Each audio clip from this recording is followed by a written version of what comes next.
Hello guys, share ko lang ano to, uh, tipos ng TMX 125. Bali meron tayong ginawang ano dito, ang tawag dito, tipos spacer, tipos pusing. Ayan siya, stainless.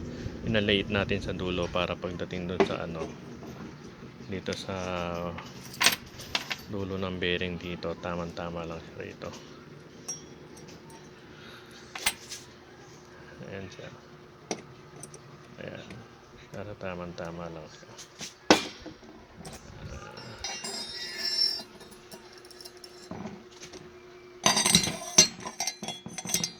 Ayan siya guys. Tamang-tama lang. Ayan. Kasi pag malapad yung ano, yung dulo guys.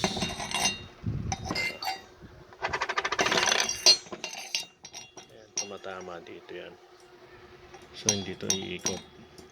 Kaya pinalit natin yung dulo. Pilit natin yung dulo. Ayan, para hindi siya tumatama doon. Ayan. Dito sa taas wala naman siyang problema kasi makapal yung ano ng bearing dito, bearing. Ayan siya.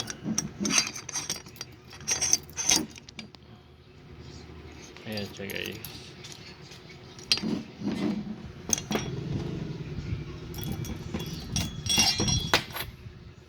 Bali pag nilagay natin yan sa ito dito.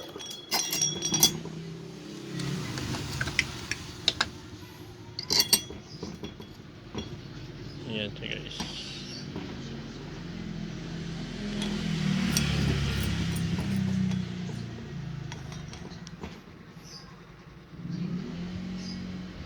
Yun lang guys, salamat.